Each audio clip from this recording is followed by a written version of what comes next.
Com a graça de Deus, damos início. O título do estudo de hoje é Cidadãos de Outro Reino. E continuaremos a falar sobre o tema que falamos semana passada.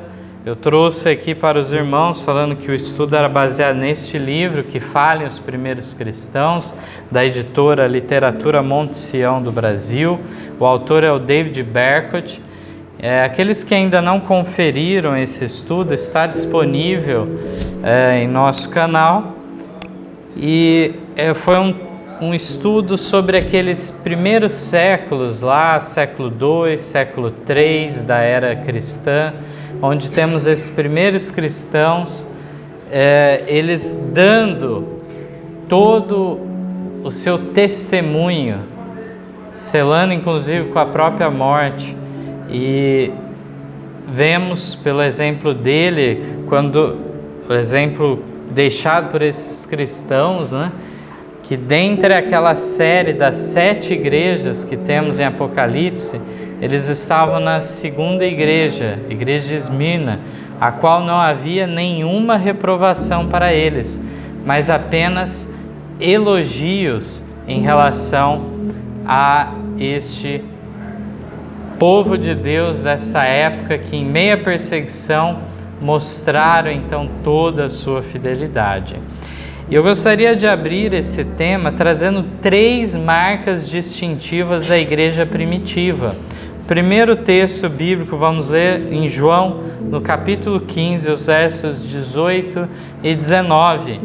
Vale a pena nós destacarmos aqui 3 marcas muito patentes na história. Nós encontramos a igreja de Esmirna. Lá o próprio testemunho de Cristo diz que eles eram pobres, mas tu és rico ao mesmo tempo, é dito. Muito diferente de Laodiceia, o último período da igreja, onde encontramos uma classe de professos crentes que se consideram ricos e, no entanto, são pobres, miseráveis. Então estamos falando de maneira espiritual, é claro, e encontramos então naquele povo uma riqueza espiritual muito grande, naqueles primeiros cristãos que nos deixam esse exemplo para seguirmos. Então João capítulo 15, versos 18 e 19: Se o mundo vos odeia, sabei que primeiro do que a vós me odiou a mim. Se vós fosseis do mundo, o mundo amaria o que era seu. Mas porque não sois do mundo, antes eu vos escolhi do mundo, por isso é que o mundo vos odeia.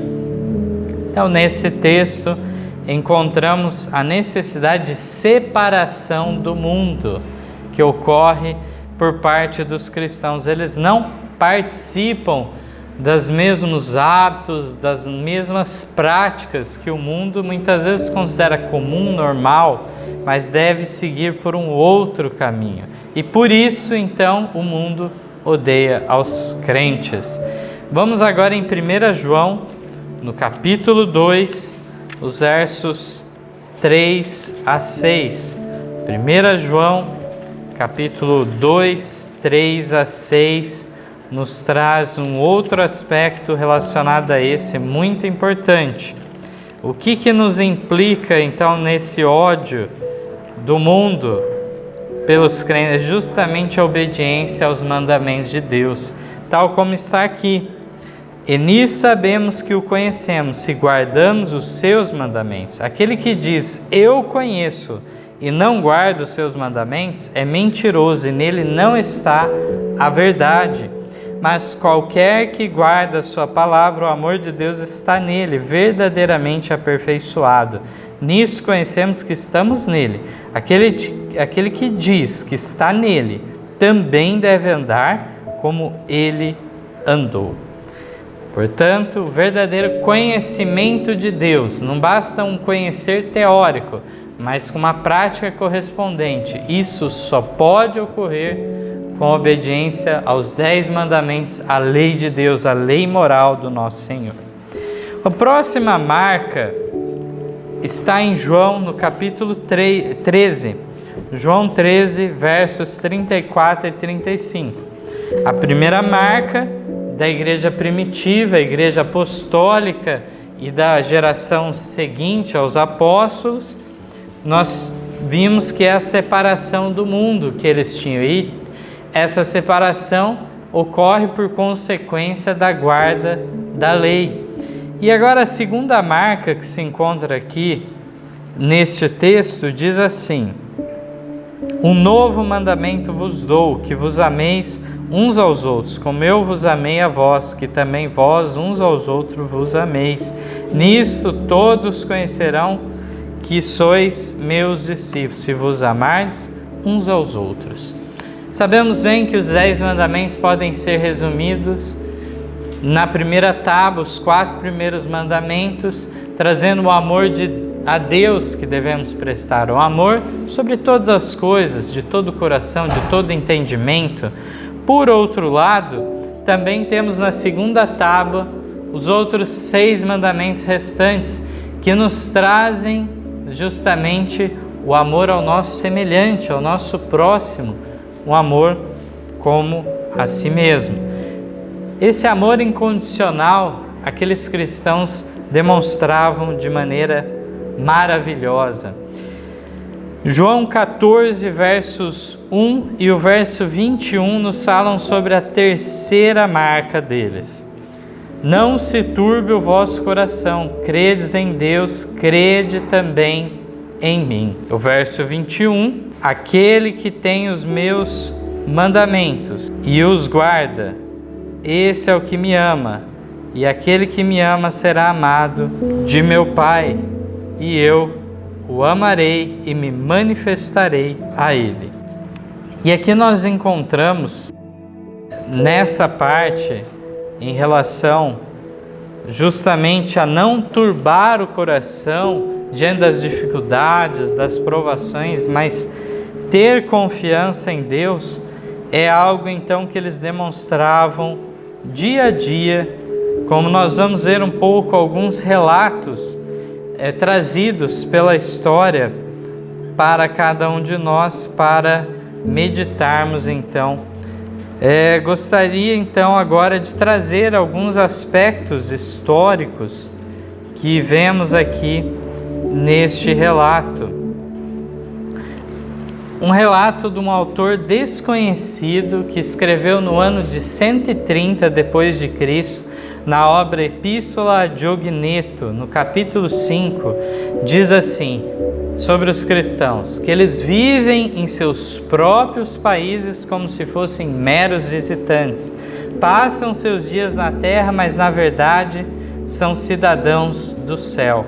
Obedecem às leis prescritas, mas ao mesmo tempo as sobrepujam com seu estilo de vida. Possuem quase nada, mas têm abundância de tudo. São humilhados, mas em sua humilhação são exaltados. E aqueles que os odeiam são incapazes de explicar a razão de tanto ódio. Então, como vimos, as marcas distintivas, separação do mundo, um amor incondicional, uma confiança total em Deus quanto ao futuro, quanto ao que viria sobre eles, vemos que eles eram peregrinos, forasteiros nessa terra, aguardando uma pátria melhor, a pátria celestial, assim como Abraão também viveu em seus dias, dando esse exemplo de patriarca da fé. Aqui diz que eles obedeciam às leis humanas, mas sobrepujavam a elas com as suas próprias leis, que se manifestavam no seu estilo de vida. Claro que não obedeceriam às leis humanas que conflitassem com a lei de Deus. Eles eram humilhados, mas em sua humilhação eram exaltados. E aqui diz ainda que aqueles que os odeiam são incapazes de explicar a razão de tanto ódio. Era um ódio sobrenatural, fora do comum. Por que manifestar aqueles que nada faziam de maneira a retrucar aquilo, de reagir, agredir, usar a violência? Eles nunca utilizavam esse método. Agora eu gostaria de ler para os irmãos, é muito significativo esse texto, são 3 parágrafos aqui, de uma obra de um tal de Félix, que era um pagão antagonista dos cristãos. Mas através das palavras dele, com raiva e acusando os cristãos, nós descobrimos muitos detalhes de como que eles eram e como eram vistos muitas vezes pela sociedade. Diz assim: eles, os cristãos, desprezam nossos templos como se fossem cemitérios, rejeitam nossos deuses, zombam das coisas sagradas, miseráveis, sentem pena dos nossos sacerdotes. Embora vistam trapos, desdenham dos nossos privilégios e túnicas cor de púrpura. Quanta audácia e insensatez! Eles não temem o sofrimento presente, mas têm medo dos sofrimentos incertos e futuros. Embora não tenham medo de morrer no presente, têm medo de morrer na vida após a morte. Aqui, irmãos, não é um cristão falando algo, não é justamente um opositor dessa fé ferrenho naquela época. Então ele descrevendo como se portava, e ele fala: isso é loucura, esses homens são loucos em agirem assim. Povo desprezível, ao menos percebam pela situação presente o que realmente os espera no futuro. Percebam que muitos de vocês, na verdade, a maioria, passa necessidade, sente frio, fome, trabalha duro, segundo vocês mesmos admitiram. E o seu Deus permite tudo isso. Ele com certeza não quer ou não pode ajudar seu povo, então ou ele é fraco ou é injusto. Prestem atenção, para vocês só restam ameaças, castigos, torturas e cruzes. Que Deus é esse que pode ajudar vocês quando ressuscitarem dos mortos? Ele não consegue ajudá-los, nem nesta vida. Não é verdade que os romanos, mesmo sem a ajuda do Deus de vocês, governam, dominam e aproveitam as coisas deste mundo, inclusive o controle sobre vocês? Então percebam que, para além de uma ofensa gratuita que ele estava fazendo, Félix, ele estava, na realidade, argumentando algumas coisas. E ele diz assim: olha, a situação no presente, nesse mundo, testifica que esse Deus não pode fazer muito por vocês. Os nossos deuses são superiores ao de vocês, porque nós estamos dominando essa terra, dominamos inclusive vocês. E, no entanto, vocês acham que ele vai fazer algo, ressuscitá-los dos mortos? Vejamos bem, aqui a crença não era de imortalidade da alma, de ir direto para o céu. Não, é o sono dos mortos até a ressurreição dos justos por ocasião da volta de Cristo. Essa era a fé dos primeiros cristãos, e aqui está testificado pelas próprias palavras então de um pagão. Sabia muito bem que a fé, a bendita esperança deles residia nesse fato que seriam ressuscitados. Por fim, diz assim: enquanto isso, vocês se abstêm dos melhores prazeres do mundo e vivem ansiosos e tensos. Vocês não frequentam os eventos esportivos, não se interessam por diversões em público, rejeitam os banquetes do povo e abominam os jogos sagrados. Dessa forma, miseráveis como são, não ressuscitarão dos mortos nem aproveitarão as coisas boas da vida. Olha só o que ele estava alegando aqui, dizendo: vocês não vão ficar nem com uma coisa nem com outra, não vão aproveitar nada. Mas esse era o testemunho que os cristãos davam. Não participavam dos esportes, das diversões, dos banquetes que haviam entre os pagãos. Era um povo diferente, distinto, não havia a mesma prática, vida cotidiana, diária deles. Diz ainda aqui: então, se tiverem um pouco de sabedoria ou sensatez, vocês vão parar de bisbilhotar sobre o céu, sobre o destino e sobre os segredos deste mundo, pois pessoas que não conseguem entender os assuntos civis, com certeza não têm capacidade para discutir assuntos divinos. Então, o fracasso deles no âmbito civil, não governavam, não tinham grandes posições, ele testificou como isso fosse algo contra os cristãos então. Certamente é triste constatar que hoje ninguém faria as mesmas acusações aos cristãos modernos. Essa é a parte trágica disso tudo. Imaginemos então agora uma pessoa de fora, olhando a grande massa de cristãos. Existem países e mais países que são identificados como cristãos, a maior parte da sua população. Que testemunho é dado? É este que nós vimos aqui na leitura? O que poderia surgir, das críticas mais então frequentes seria justamente a hipocrisia dos cristãos de nossos dias. Falam uma coisa, mas vivem muito diferente. Essa incoerência não havia naqueles homens.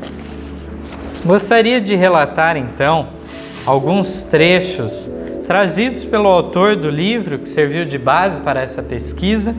Na página 22 é dito sobre um fato que me impressionou muito quando eu li. Diz que depois que uma praga devastadora atingiu o mundo antigo no 3º século, os cristãos foram os únicos que cuidaram dos enfermos, mesmo correndo o risco de contrair a doença.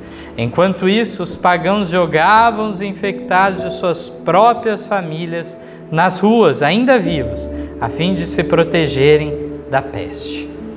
Então vejam só que testemunho de amor ao próximo na prática.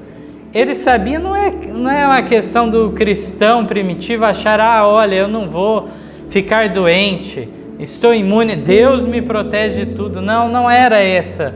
Mas o amor ao próximo os fazia correr o risco, mas faziam algo em favor do seu semelhante, que era completamente abandonado pelos pagãos. Não vou correr risco, jogava para fora de casa. Então vemos aqui a distinção na prática, mais uma vez.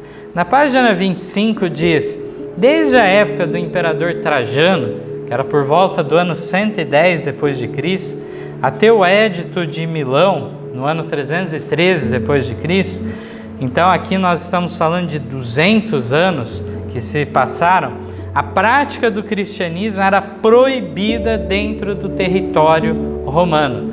Ser cristão era crime, mas não era um mero crime, né? Crime punido com a morte. Mas os oficiais romanos geralmente não caçavam os cristãos. Eles os ignoravam, a menos que alguém fizesse uma denúncia formal.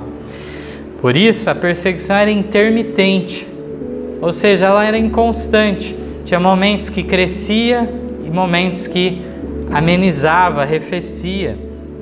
Enquanto os cristãos de uma determinada cidade sofriam torturas e morte, cristãos de outra cidade vizinha permaneciam intocados. Era tudo muito imprevisível. No entanto, todos os cristãos então viviam com uma sentença de morte pesando em seus ombros. Imagine, irmãos, o que isso significava. Poderia ser que você viveria uma vida inteira e não seria perseguido, ou poderia ser que amanhã você seria denunciado e morto. Não se sabia, era imprevisível o futuro, viviam pela fé a cada dia. Pensemos aqui, irmãos, durante 200 anos no Império Romano, que dominava todo o mundo civilizado de então, no norte da África, no Oriente, na parte da Ásia Menor, também em toda a Europa praticamente, em toda essa região era crime ser cristão, crime que tinha por pena a morte. Na página 26 diz que a própria notícia de que os cristãos estavam dispostos a sofrer horrores e até a morrer por seu Senhor era, junto com seu estilo de vida, sua maior ferramenta evangelística. Poucos romanos, provavelmente nenhum, morreriam por seus deuses. O cristianismo tinha que ter algum fundamento, já que era tão importante para os que o praticavam. Na verdade, a palavra grega para testemunha é mártir. Então é interessante pensarmos aquela palavra de Tertuliano, que já vimos lá, vários escritores, que escreveram naqueles primeiros séculos, entre eles Tertuliano, que cunhou aquela frase: O sangue dos mártires é como semente. Semente então que brota e aonde se matava um cristão surgiam 3. E assim se multiplicava.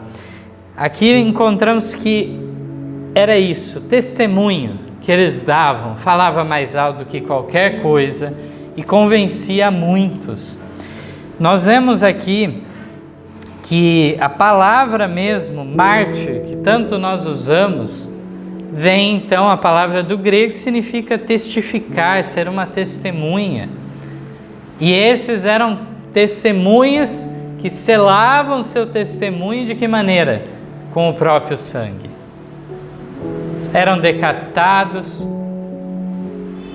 eram queimados no fogo, eram jogados aos animais ferozes, então, nos esportes lá que eram feitos no Coliseu e tudo mais. Orígenes, então, escreveu o seguinte: quando Deus dá permissão ao tentador para que nos persiga, então sofremos perseguição. Mas quando Ele quer nos livrar do sofrimento, mesmo cercados por pessoas que nos odeiam, sentimos uma paz revigorante. Olha só o que Ele nos diz, né? Mesmo cercado por pessoas que nos odeiam, muitas vezes Deus nos livra e nos deixa em paz, em meio à tempestade, uma paz interior, de espírito.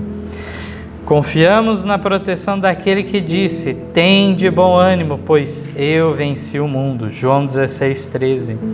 E Ele realmente venceu o mundo. Assim o mundo só prevalece enquanto Ele assim o permite, pois Ele recebeu o poder do Pai para vencer o mundo. É através da vitória dele que temos coragem. Então, mesmo que Ele venha desejar que soframos e lutemos por nossa fé, que seja feita a sua vontade. Pois diremos aos nossos inimigos: posso todas as coisas em Jesus Cristo, que me fortalece. Filipenses 4:13. É maravilhoso nós sabermos um pouco desses homens do passado, homens e mulheres, crianças, jovens. Dificilmente havia um cristão então que negasse a sua fé. Era muito raro um caso desse. Poderia haver.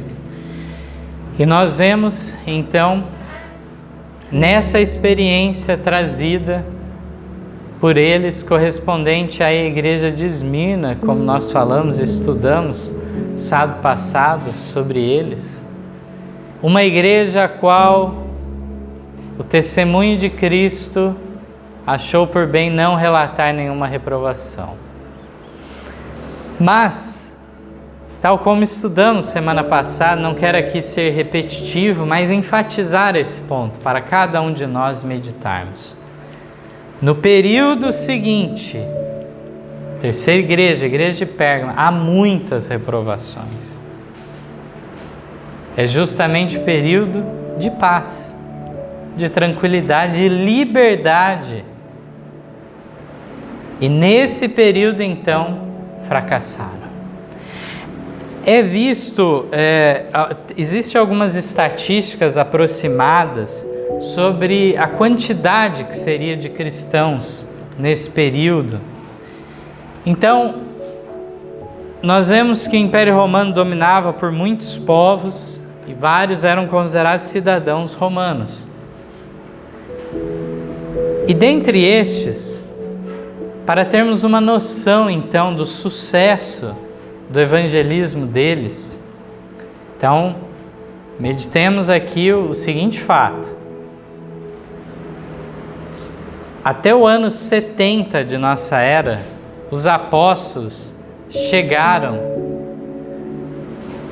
a evangelizar todo o mundo conhecido de então. Em poucas décadas, os apóstolos evangelizaram todo o mundo de então. Isso cada vez foi mais crescendo, os mártires e tudo mais, a igreja em meio às dificuldades. E não havia aquele crente infiel, seria muito raro, porque aquele que não era honesto, sincero, ele não se uniria à igreja. E nesse período, então, se estima que mais ou menos 1 em cada 10 romanos, cidadãos romanos, como nós falamos, espalhados pelo 1 a cada 10 era cristão. Então essa é uma porcentagem muito grande, se nós pensarmos. E aí, no entanto, olha como o sucesso ele é relativo, não é meramente quantidade, mas como nós estávamos falando de qualidade também nisso tudo. Nós encontramos aí 1 a cada 10, era um sucesso tremendo evangelístico que eles conseguiram. E daquele 1 cada 10 era o quê? 99% fiel. Mas então no próximo período, Constantino agora, o imperador romano, se converte ao cristianismo, supostamente convertido, e agora começam os benesses estatais em favor da igreja. Ele queria até pagar os bispos e tudo mais. Nós destruímos muitas das suas igrejas, dos seus salões de reunião. Vamos edificar grandes igrejas agora para, então, recompensá-los. Então, por toda a perseguição do passado, nós vamos ajudá-los agora. Daqui a pouco, mais adiante na história, se nós formos ler, o cristianismo virou a religião oficial do Império Romano. Começou-se até perseguição agora quem não fosse cristão. Não fosse cristão estava errado agora dentro do Império Romano. Essa inversão foi algo positivo? De modo nenhum. Mas agora 9 em cada 10 romanos era cristão. Imagina como cresceu a igreja. 9 em cada 10. Mas agora a qualidade foi lá para baixo. Eram pessoas, então, tinham sido batizadas, mas continuavam batizados mundanos. Pessoas que não tinham convicção daquilo, mas por vantagens terrenas, tomaram posição ao lado do cristianismo. Possamos então meditar, nós que vivemos em mais um período de liberdade, possamos nos despertar, nos estimularmos como igreja uns aos outros às boas obras, sabendo que Deus quer um povo preparado para estar em pé na última grande crise que virá sobre este mundo. E possamos então, mais uma vez, levar a mensagem ao mundo todo. Amém.